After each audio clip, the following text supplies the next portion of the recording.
espero que no se hayan hecho falsas expectativas. El pastor me dijo, falta alguien que dé una reflexión, entonces yo me la jugué y dije, ya, yo la doy, pastor, le dije.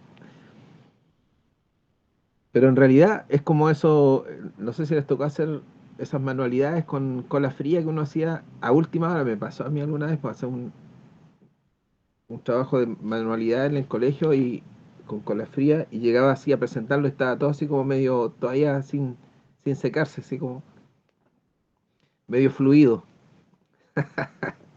Ya, pero encomendándome a la paciencia de ustedes, busquemos en Eclesiastés 11. Eclesiastés 11. ¿Por qué llegué ahí? Porque estaba escuchando a un predicador y él dijo, mencionó un versículo. Dijo, yo con este versículo, aunque ustedes no lo crean, dijo, yo me convertí. Yo llegué al cristianismo, al evangelio a través de este versículo. Y es el versículo que no entendí tampoco. Lástima que él no explicó, no lo explicó, dijo simplemente. No sé si lo tienen ya. Eclesiastés 11 del 1 al 6. Eso vamos a leer. Dice así, echa tu pan sobre las aguas, porque después de muchos días lo hallarás. Reparte a 7 y aun a 8, porque no sabes el mal que vendrá sobre la tierra. Si las nubes fueren llenas de agua, sobre la tierra la derramarán. Y si el árbol cayere al sur o al norte, en el lugar en que el árbol cayere, allí quedará. El que al viento observa, no sembrará, y el que mira a las nubes, no segará. Como tú no sabes cuál es el camino del viento o cómo crecen los huesos en el vientre de la mujer encinta, así ignoras la obra de Dios, la cual hace el cual hace todas las cosas. Por la mañana siembra tu semilla y en la tarde no dejes reposar tu mano, porque no sabes cuál es lo mejor, si esto o aquello, o si lo uno y lo otro es igualmente bueno. Hasta ahí, hasta el 6. Y el versículo era el que nombraba este hermano, este pastor, era el 4 no, pero el 3 cuando habla del árbol, dice, si el árbol cayere al sur o al norte, en el lugar que el árbol cayere, allí quedará. Y yo por curiosidad lo busqué el versículo, porque cuando él lo mencionó, en realidad aún no tiene mucho sentido para mí. No. Y lo raro fue que hoy día alguien subió, el hermano Vero parece que estaba subiendo unas reflexiones. Y hoy día la que subió era, no sé quién será ella, me imagino una pastora, hacía una reflexión, no sé si lo vieron. Primera pregunta, ¿vieron la reflexión que subieron al WhatsApp de la iglesia? Ya, ustedes los voy a acusar con las manos, pero el que subió hoy día justamente hacía mención a este capítulo de Eclesiastés, a los versículos 1 y 2. Ya, y yo estuve buscando, eh, ¿cuánto se llama? Comentarios, siempre busco comentarios como para guiarme. Y todos le dan casi la misma connotación, que aquí está hablando, y la pastora que hizo la reflexión hizo lo mismo, que está hablando sobre el dar sin esperar recibir, ¿ya? El dar a los necesitados, el dar generosamente, ¿ya? Pero sin esperar recibir. Pero que Dios igual nos va a recompensar por eso, ¿ya? Esa es casi, es como cuando uno tiene una palabra y tiene distintas connotaciones, pero esa es la que más se repite. Pero he escuchado a un pastor y yo también le di el mismo sentido, es que él habla de otra cosa, él dice que puede haber otra explicación para este texto, que habla sobre que Dios nos llama a la acción, ¿ya? Eh, pero no nos da garantías de lo que va a pasar, ¿ya? Entonces, Cuando él dice, echa tu pan sobre las aguas porque después de mucho tiempo lo hallarás, está hablando hay un lapso entre lo que tú determinas hacer y el resultado que tú esperas o que va a ocurrir. Hay, algo pasa, pasa un tiempo entre medio, ¿ya? Entonces, nos llama, primero que todo, nos llama a la acción. Una vez hablamos eso en el tema, en los varones. Como, bueno, el tema también me gustó eso porque lo enfoca más a nosotros como grupo de varones, ¿ya? Como action man, ¿ya? Hombres de acción. Entonces, si bien Dios nos está llamando, ¿no? eh, a echar el pan sobre las aguas y dice después de mucho tiempo, hay un lapso ahí, entonces implica que vamos a tener que desarrollar paciencia, vamos a tener que esperar. Es como todos los procesos que son como enfocados hacia el campo, ya no son inmediatos, son procesos largos que tienes que cumplir, que están sujetos a tiempos, ¿ya? Están sujetos a la espera, a, también escapan a a nuestras capacidades, porque hay muchos factores en juego y muchas cosas que nosotros no manejamos, ¿ya? Por ahí va un poco si tomamos todo el grupo de versículos, ¿ya? Y también cuando habla de repartir, dice en el 2 reparte a 7 y aún a 8, está hablando de no poner todos los huevos en la misma canasta, sino que diversificar lo que estamos haciendo, ¿sí? La acción que estamos realizando. No enfocarla en un solo punto, sino diversificar. Y bueno, después viene el 3 que es el más complejo, que ese no me lo voy a saltar, cuando habla de que las nubes, si fueren llenas de agua, sobre la tierra la derramarán, y si el árbol cayere, ahí quedará. Tal vez ahí nos habla de que hay una parte que nosotros, insisto, no manejamos, que son las nubes, porque nosotros podemos ver ahora tenemos más herramientas porque vemos la meteorología ya, distintas páginas, y nos van dando algunos indicadores de cómo, pero ellos tampoco, aún así no tienen certeza, ¿sí? Solamente nos indican la mayor probabilidad de cómo se va a dar. Y en el caso del árbol que cae, eh, ahí implica lo que nosotros, donde nosotros tenemos que aplicarnos. Porque el árbol cae, dice, y queda ahí, y el árbol no se va a mover. Si nosotros queremos que algo ocurra, en este caso tendríamos que ir donde está el árbol y hacer todo lo que queramos hacer, pues si lo vamos a hacer madera, si lo vamos a hacer leña, si lo que vamos a hacer con el árbol, ¿ya? Entonces implica una parte que no está en nuestro control y otra parte que necesita de nuestra iniciativa, ¿sí? Después en el cuarto habla del viento y habla de la persona que, bueno, sabe lo que tiene que hacer, ya se determinó lo que va a hacer, pero está esperando algo, espera el tiempo preciso, dice. Pero el problema es que no pasa la acción. Es el momento en cuando duda, ¿ya? Está, ¿lo hago? ¿No lo hago? Porque él dice, el que el viento observa no sembrará, y el que mira las nubes, no segará. O sea, eh, lo explicaba que decía que el tema del viento tenía que ver un poco con cuando se sembraba la semilla, para que quedara homogéneamente repartida, tenía que ver un día que no hubiera una ventolera, ¿ya? Y que para secar, obviamente que la lluvia afecta mucho, sobre todo, por ejemplo, acá en esta zona, cuando llueve no se puede cosechar el trigo, por ejemplo, ¿ya? Entonces, a veces nos quedamos y no actuamos, aunque hemos sido llamados a la acción, nos quedamos reflexionando cuál será el mejor tiempo y no actuamos, ¿ya?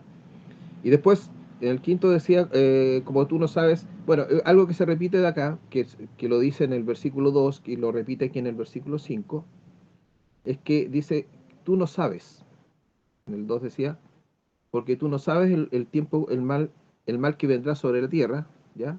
Le dice al hombre, tú no sabes, y en el 5 vuelve a decirlo, como tú no sabes cuál es el camino del viento y cómo crecen los huesos en el vientre de la mujer, encinta, así ignoras la obra de Dios, la cual hace todas las cosas. Lo que les decía, o sea, no hay una garantía, Dios no nos da una garantía, aunque sabemos que Él está presente, nos llama a la acción, pero no nos da garantías. Y después en el 6 habla de, como lo mismo que decía en el 2 de la diversificación, dice aquí, siembra en la mañana y siembra en la tarde, no descanses, sino que, eh, por ejemplo, yo puedo decir, hago esta acción, ahí siembro una cosa o siembro dos cosas, porque puede que en una me resulte, como dice aquí, porque tú no sabes cuál es lo mejor, si esto o aquello, o si lo uno y lo otro son igualmente buenos. O sea, para el que siembra, volviendo al ejemplo del que siembra, o siembra papa, o siembra poroto, o siembra las dos cosas, ¿ya? Eh, ya, pero vuelvo al contexto general, hay como una explicación así más puntual, pero en lo general, Dios nos llama a la acción, al deber hacer,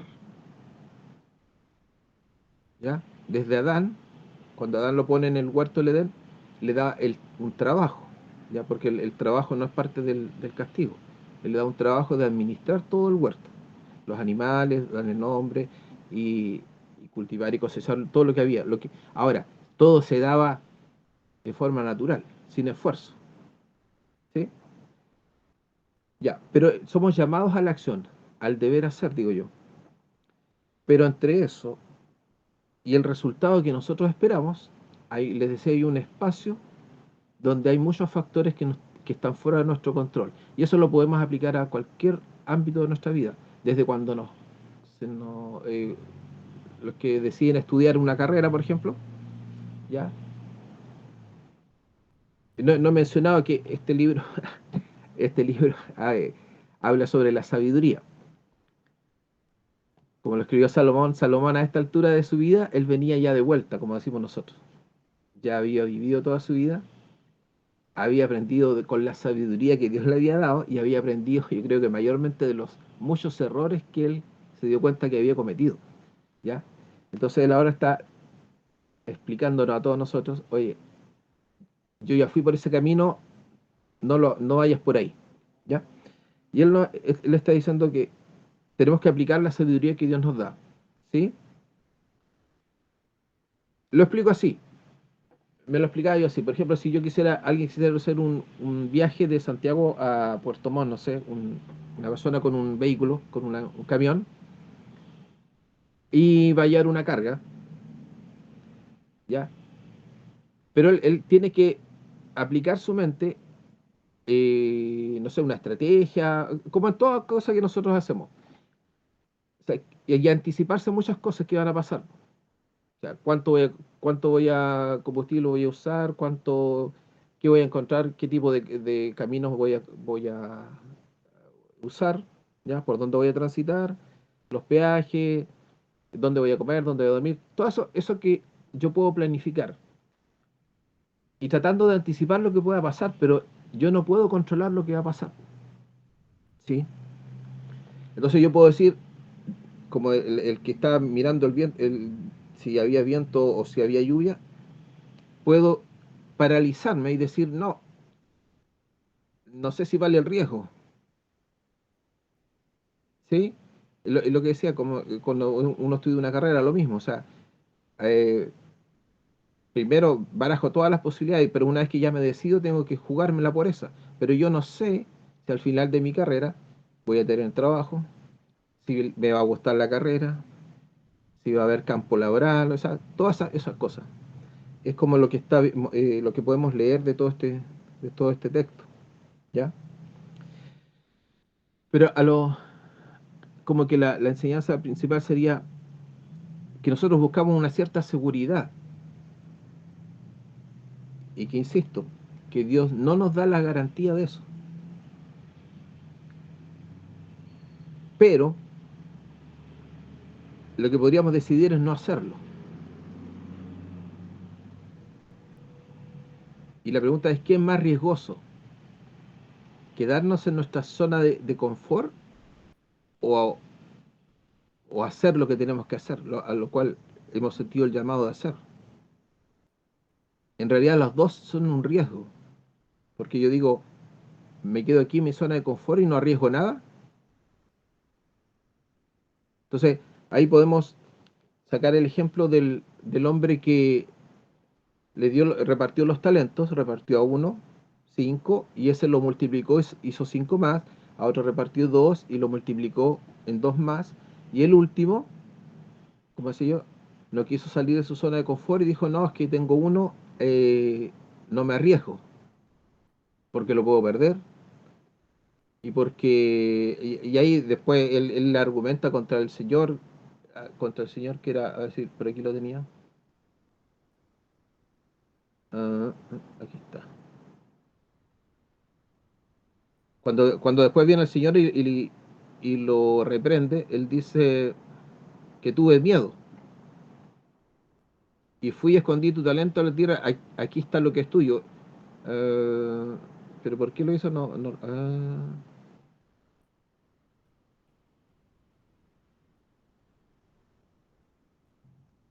no pensé que lo tenía aquí.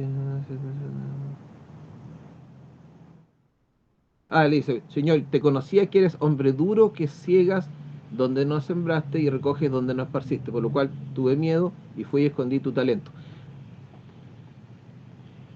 Cuando nosotros no vencemos esa resistencia que tenemos en nosotros mismos de cumplir nuestro deber, ¿ya? Por no arriesgarnos, porque decimos, no, es que si yo me arriesgo puedo perder más de lo más, o sea, pierdo en realidad. Es más seguro retener lo que tengo. Ya si tengo la semilla y no la esparzo, por lo menos tengo la semilla, puedo disponer de esta semilla, me como la semilla. Pero pierdo de sembrarla y de multiplicarla, ¿sí? Entonces tenemos este ejemplo de este hombre que defraudó a su señor, ¿ya? Y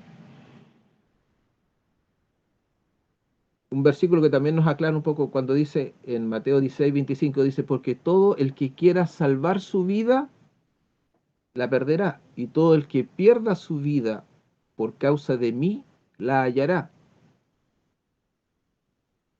Entonces, cuando a lo que yo voy es que el Señor nos llama a nosotros, a la acción, ¿sí?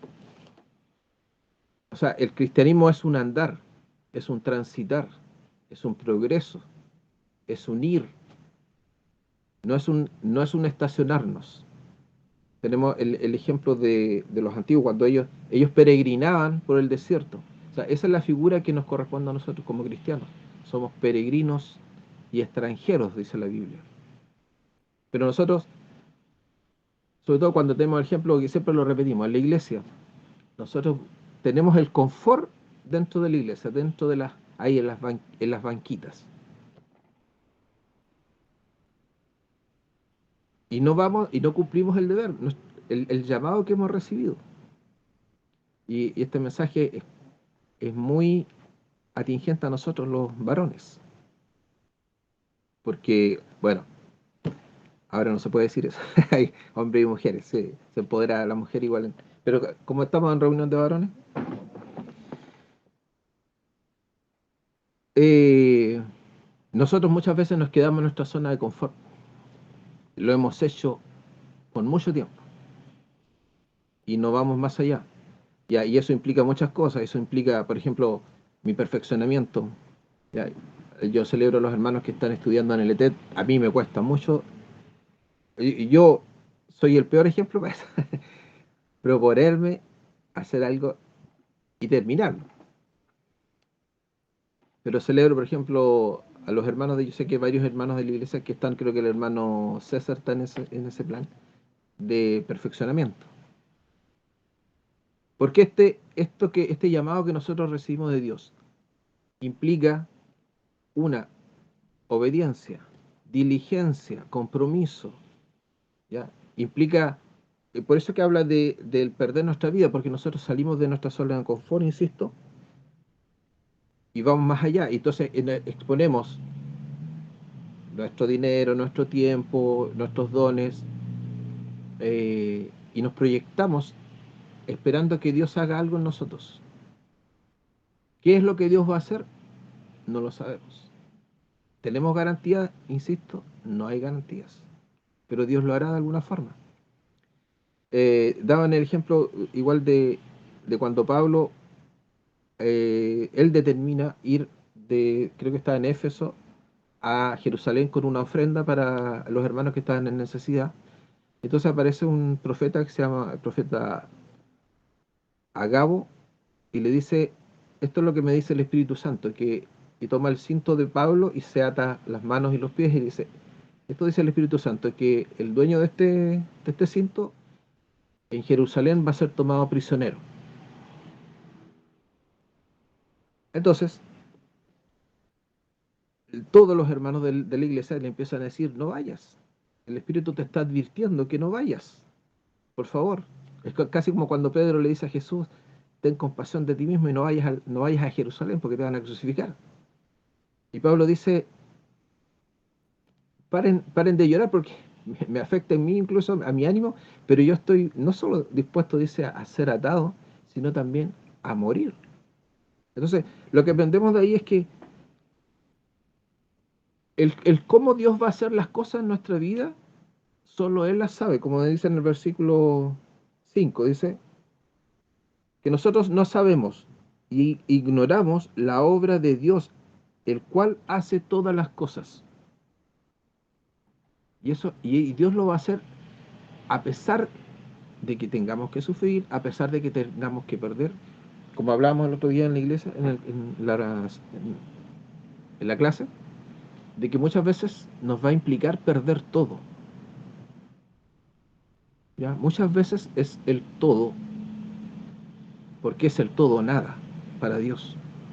Dios muchas veces no permite que retengamos cosas, porque nosotros muchas veces somos como dicen los prevencionistas, cuando tú te desplazas por una escalera, tienes los 3 puntos de apoyo, ¿sí? Te sujetas y mueves un pie, ese es el cuarto punto, y ahí te apoyas y mueves el otro, ¿ya?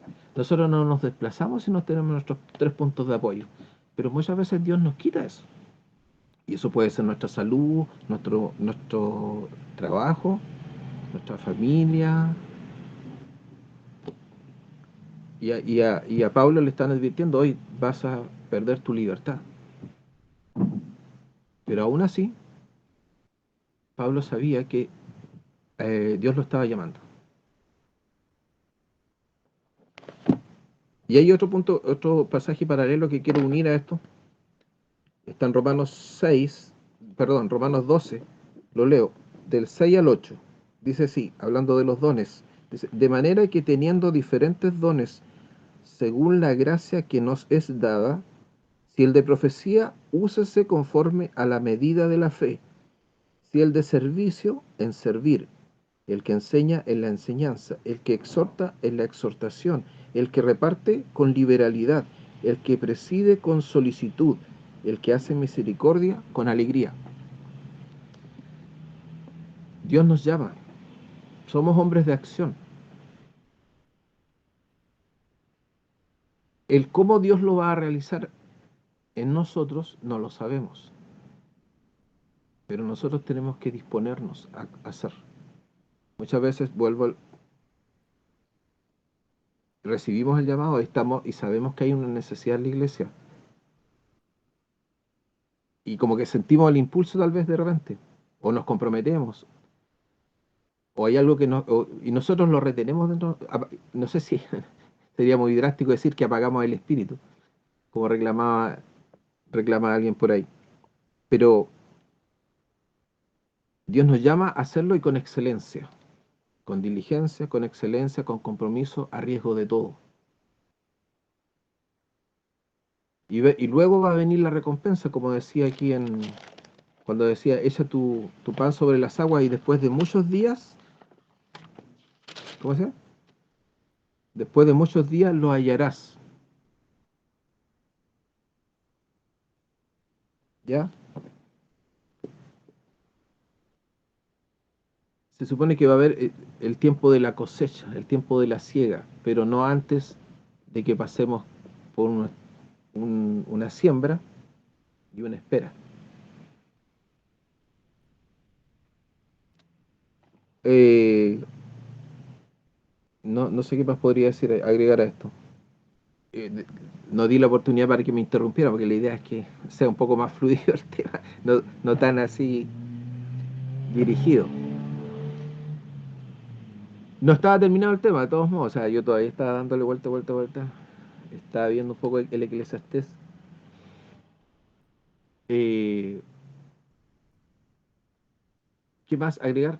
Es que muchas veces nuestro sentido común, o sea, hay muchas cosas que yo veía aquí en el Eclesiastés, que como le decía yo, acerca de la sabiduría que Dios le dio a Salomón, y que no fue, al final, uno siempre piensa, no, es que él escogió lo mejor, en realidad no fue suficiente, no fue suficiente, ¿ya? Porque él tal vez es como que la tenían se la entregaron así como un regalito, así un cofrecito, pero él tuvo que destaparlo y abrirlo y experimentar la sabiduría, ponerla en práctica. Entonces, lo mismo nosotros, o sea, nosotros recibimos todos los domingos, por decirlo de alguna forma, estamos recibiendo el don de la palabra de Dios. Nosotros la recibimos con agrado, la disfrutamos, pero ahí la dejamos guardadita después. No sé si tenemos un estante virtual donde vamos poniendo todos los temas ahí, o archivaditos. Pero insisto, no salimos de nuestra zona de confort. No corremos el riesgo, entonces no hay triunfos en nuestras vidas. Nuestros testimonios son lánguidos, por decirlo de alguna forma, porque no hay frutos, no hay victorias. Y Dios dispone todo eso para nosotros. Por eso que nos llama, Él nos llama a la acción. Y nos llama al disfrute también, porque cuando lo veíamos acá, cuando habla por ejemplo, la misericordia, que sea con alegría, es tanto para el que la recibe como para el que la da.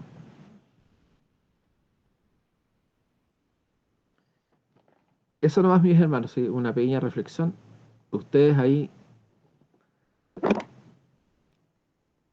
recorten y vean lo que puede servirles a ustedes también. A mí me sirvió mucho, siempre es un tirón de oreja para mí.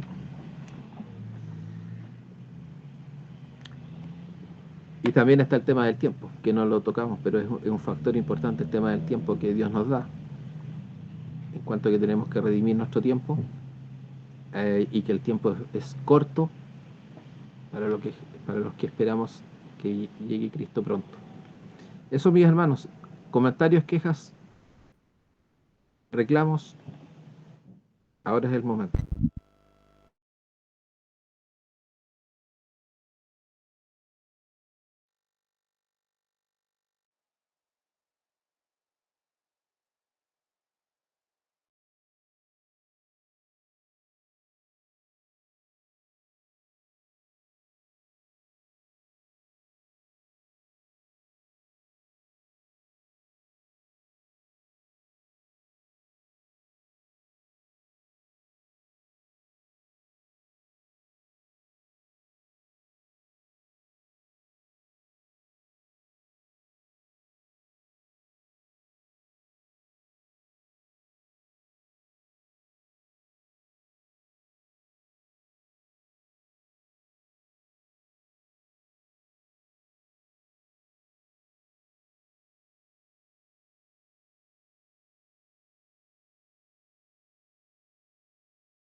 Amén, damos gracias a nuestro hermano Carlos por la reflexión. Yo sí tengo un reclamo contra el hermano Carlos.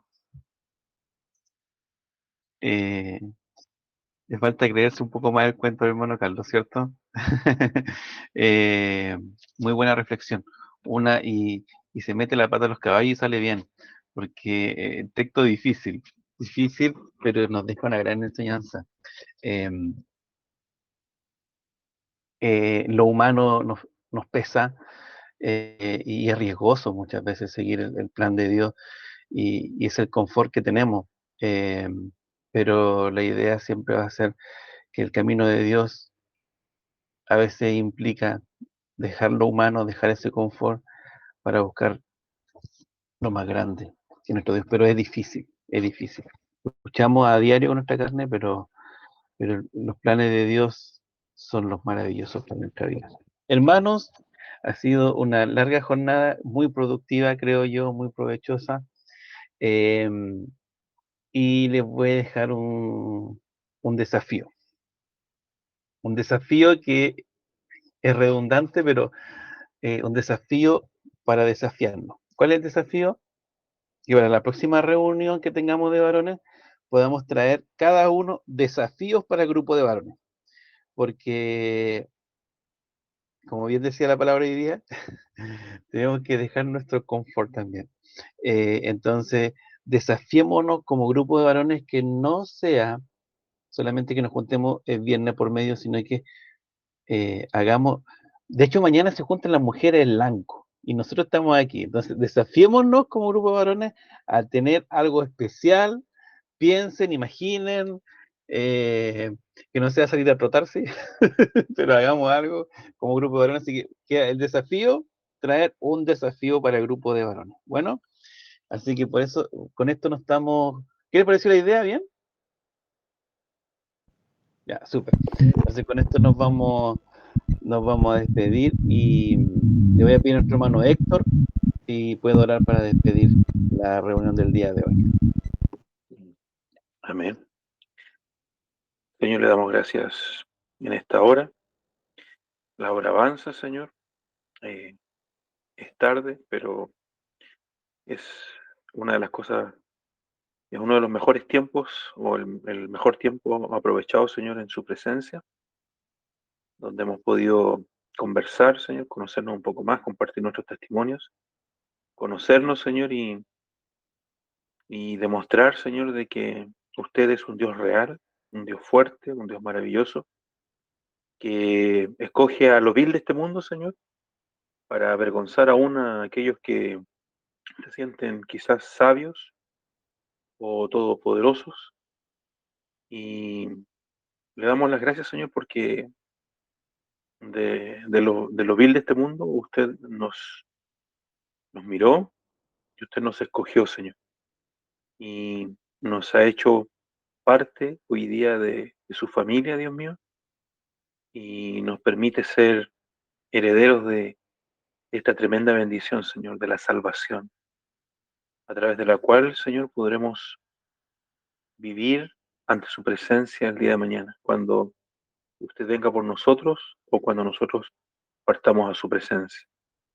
Bendiga, Señor, a los hermanos que estamos acá reunidos, y la oración también, Señor, es que el día de mañana podamos ser muchos más, Señor, los que compartamos, los que nos unamos a este grupo y los que hagamos su voluntad, Señor. Gracias por el pastor, gracias por el hermano coordinador, gracias por el hermano que nos entregó la palabra, y gracias por los testimonios, Señor.